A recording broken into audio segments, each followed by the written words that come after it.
Hello नमस्कार प्यारे साथियों, स्वागत है आप सभी का एक बार फिर से आपके अपने YouTube चैनल स्मार्ट टिकटिंग 1 पर।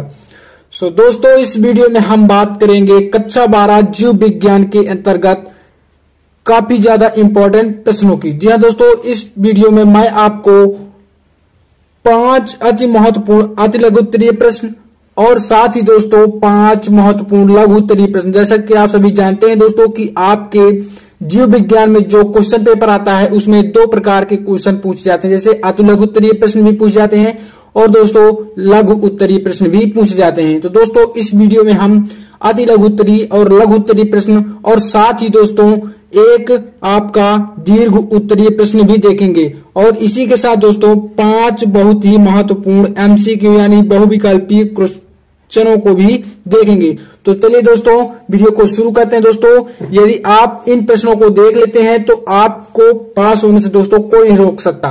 तो चलिए दोस्तों वीडियो में अंत तक बन रहिए, शुरू करते हैं। दोस्तों, यदि आप चैनल पर पहली बार आए हैं तो यार चैनल को सब्सक्राइब तो कर ही लीजिए, क्योंकि दोस्तों हम आपके लिए काफी ज्यादा मेहनत करते हैं, तो आप इतना तो कर ही सकते हैं। तो चलिए दोस्तों शुरू करते हैं।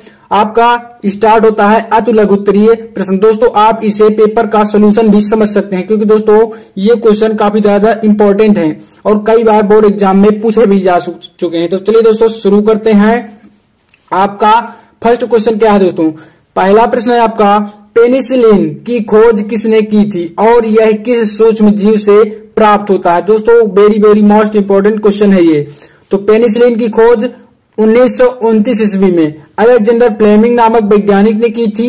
यह नोटेटम नामक कवक से प्राप्त होता है। दोस्तों पेनिसिलिन हमारा कहां से प्राप्त होता है? तो पेनिसिलिन दोस्तों नोटेटम नामक कवक से प्राप्त होता है। आप समझ गए होंगे कि इसकी खोज दोस्तों कब हुई थी? तो 1929 ईस्वी में अलेक्जेंडर फ्लेमिंग ने की थी। तो ये दोस्तों काफी ज्यादा महत्वपूर्ण प्रश्न है, तो आप इसे जरूर याद कर लीजिएगा। तो चलिए अगला क्वेश्चन देखते हैं दोस्तों, जो कि अति लघु उत्तरीय के अंतर्गत आता है। तो अगला प्रश्न है आपका दोस्तों, कौन सा जंतु भारत में अधिक शिकार होने के कारण विलुप्त होता जा रहा है? तो दोस्तों इसका आपका उत्तर होगा ग्रेट इंडियन बस्टर्ड और एक सींग वाला गैंडा अत्यधिक शिकार के कारण विलुप्त होता जा रहा है। दोस्तों जो कि आपके जीव हैं जो कि भारत में विलुप्त होते जा रहे हैं, किसके कारण? अत्यधिक शिकार के कारण। तो वो है आपका पहला ग्रेट इंडियन बस्टर्ड और एक सींग वाला गैंडा। दोस्तों ये अत्यधिक शिकार के कारण विलुप्त होते जा रहे हैं, बल्कि अब भारत सरकार ने इनके शिकार पर रोक लगा दी है। तो यही थे आपके दोस्तों 2 जीव। तो चलिए दोस्तों अगला तीसरा प्रश्न देखते हैं, महत्वपूर्ण जो है आपका। दोस्तों आपका तीसरा क्वेश्चन जो है वह परागकण क्या होता है, यानी परागण क्या होता है? दोस्तों परागण क्या है यह भी आपके बोर्ड एग्जाम में पूछा जा सकता है और यह काफी इंपॉर्टेंट क्वेश्चन है, तो आप इसे जरूर पढ़ लीजिएगा। दोस्तों ये क्वेश्चन जो मैं बता रहा हूं आप इन्हें कहीं पर लिख सकते हैं या तो आपके तैयार है तो बहुत अच्छी बात है। तो चलिए, परागकणों का परागकोश से निकलकर, दोस्तों ये पुष्पों में होता है, परागकणों का परागकोश से निकलकर उसी प्रजाति के पुष्पों के वर्तिकाग्र तथा स्थानांतरण को ही परागण कहते हैं दोस्तों।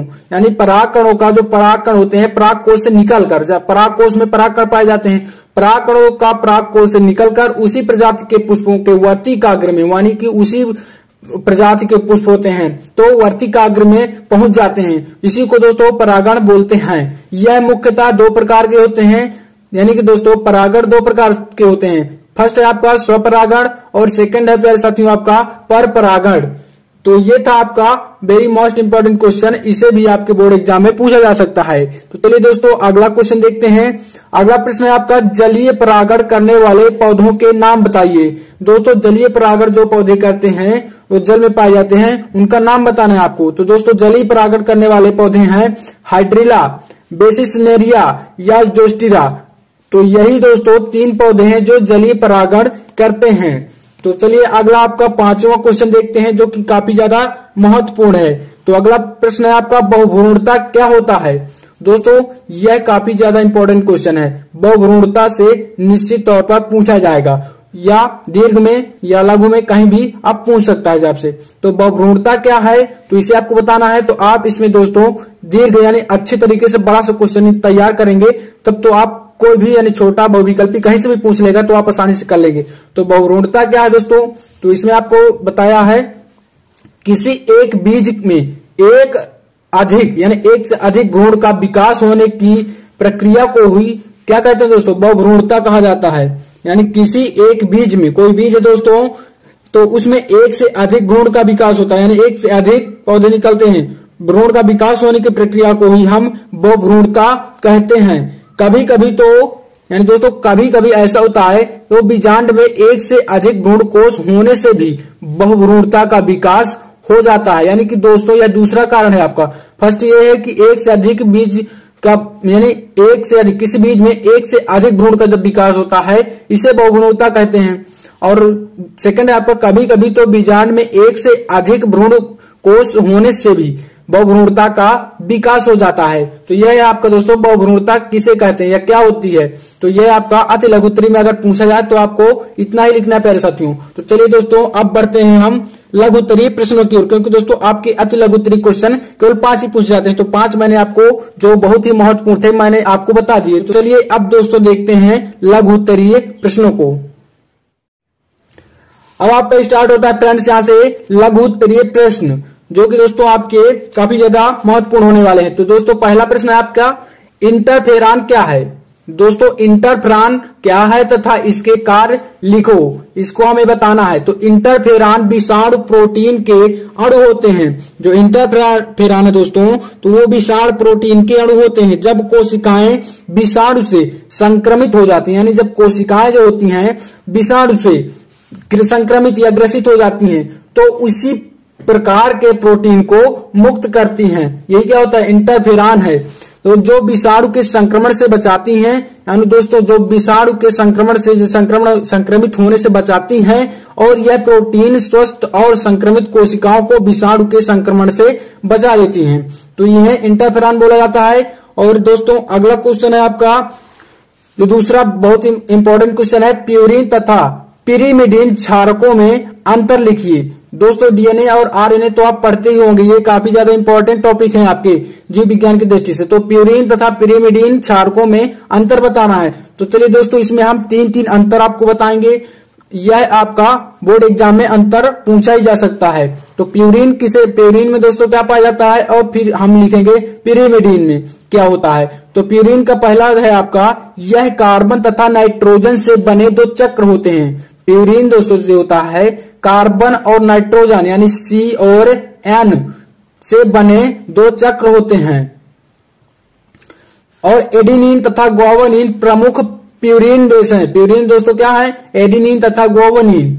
अगला है आपका जो तीसरा अंतर है, इसमें 5 सदस्यीय वलय के, यानी दोस्तों प्यूरिन में 5 सदस्यीय वलय के 7वें तथा 9वें स्थान पर कार्बन की जगह नाइट्रोजन अणु उपस्थित होते हैं।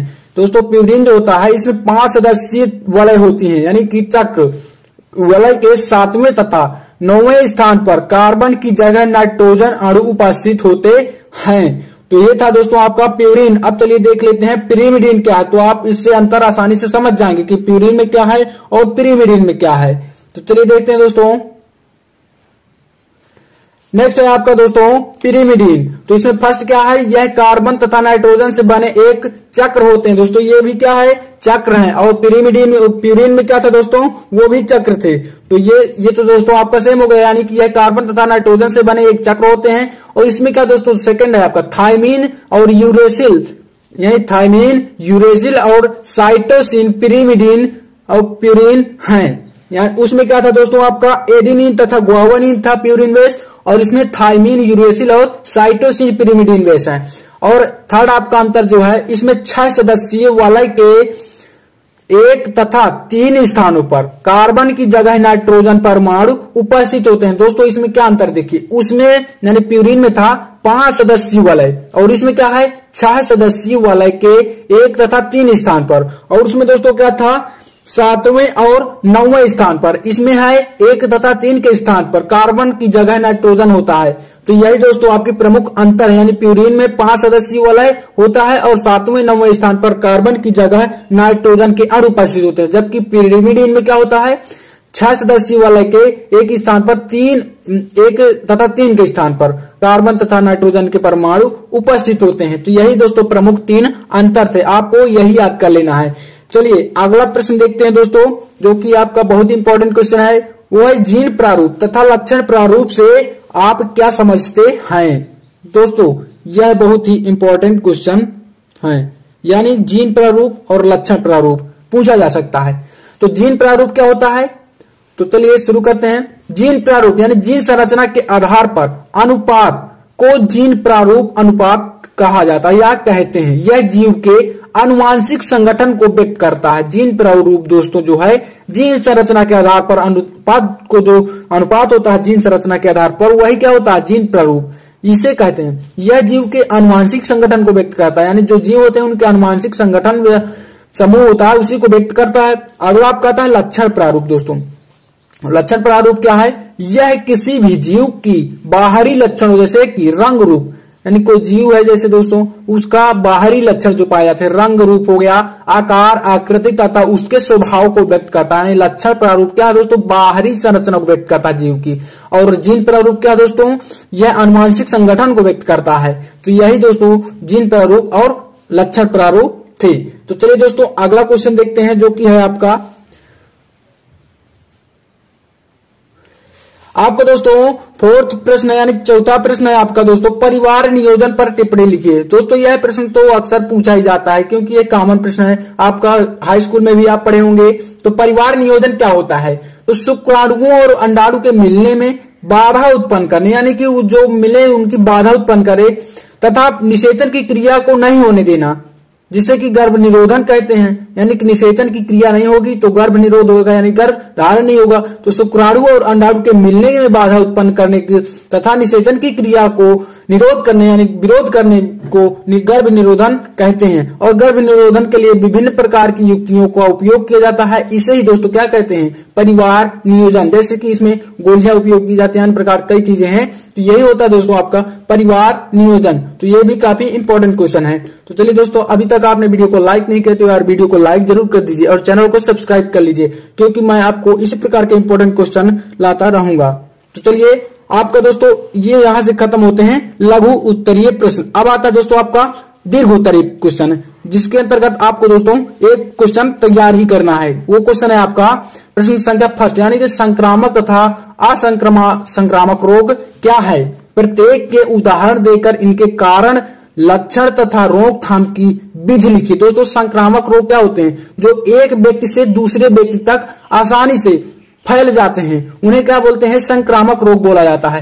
तो आपको इसमें दीर्घ उत्तरीय प्रश्न तैयार करना है, यानी संक्रामक तथा असंक्रामक रोग क्या है, प्रत्येक के लिए उदाहरण देकर इनके कारण तथा लक्षण रोकथाम की उपाय और विधि लिखना है। यह आपका दोस्तों क्या है, दीर्घ उत्तरीय क्वेश्चन है। तो इसे मैं दोस्तों आपको लिख कर नहीं बताऊंगा, मैं इसी समय पर आपको बता देता हूं बहुविकल्पीय प्रश्न, क्योंकि दोस्तों इस पर आपका वीडियो काफी ज्यादा लंबा हो जाएगा, तो आप इसे तैयार कर सकते हैं। चलिए हम देखते हैं बहुविकल्पीय क्वेश्चन आपके 5।